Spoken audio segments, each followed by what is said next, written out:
Hi, this is Jessica, and today I'll be transplanting some Kale de Niro or Dino Kale, and then taking a look at what else I have to transplant here or pot up.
Ah, got some dirt on my face. Sign of a good day. When I transplant, usually I just have a bunch of these little containers sitting out on a bench, and I use something like this, or a fork or a spoon or a knife, like a butter knife, but this works really well because it doesn't poke through the really shallow module trays as much, unless of course you shove it through the bottom. It's just a shorter length. But I scoop out the seedling, grab it by a what they call a true leaf. You can see the starter leaves here, the ones that come out of the seed, and then this comparatively is a true leaf, and this is typical of the actual plant, whereas this is typical of pretty much any seedling. So if you have a bunch of seedlings and they just popped out, they'll all look like this. But if you give them a few days, their true leaves will come in and you'll see differences. So this would look different from another variety, say a pepper.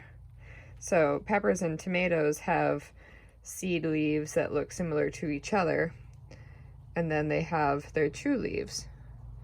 This is some rainbow chard, and this is their seed leaf, and then this is their true leaf. It's a little bit crinklier. But anyway, when I transplant them out, I stick them in one of these that's filled with soil, and then I stick them in a tray and let the water soak up through. But this time I decided to do it a little bit differently order-wise. I filled this with water and then put all of these with soil in it to soak up while I was planting in, and then transported all of these seedlings out to my cold boxes in a tray that has holes in the bottom. It's just one of those carrying trays, as opposed to one of these, which is a bottom waterer tray. So I'll be watering all of my kale with a sprinkler from up top, and all of my peppers and tomatoes, I'll make sure to have the bottom trays that have no holes so that I can water them from the bottom. And that's one precaution that I'm going to take to try to keep my tomatoes and peppers healthy, and tomatillos as well, because they can't tolerate as much moisture on their leaves as lettuces and kales.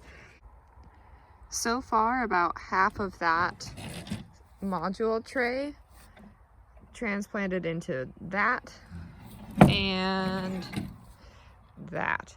So 2 times 18, that's 36 individual potted up plants. And I'm not sure if I'm going to sell those long term as modules or containers of 6, or if I'm just going to leave them as is. Next on the list to pot up is likely going to be either these tomatoes or these squash. And I think I'm going to go for these squash because they look like they're going to outgrow the modules much faster than these, especially since this has been growing for a couple weeks or 3 weeks now. And then this has been about a week, maybe 2. So it's obviously growing faster and they're bigger plants. So I'll probably be potting those up into the same containers.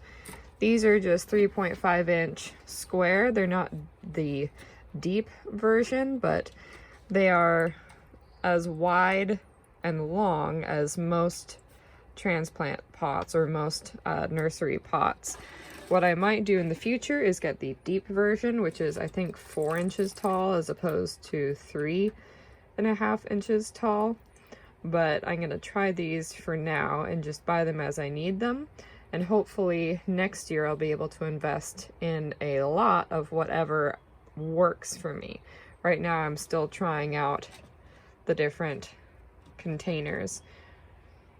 So that's it for today. Just a quick transplant potting on session while it's raining outside and warm in the greenhouse. And I'll see you next time.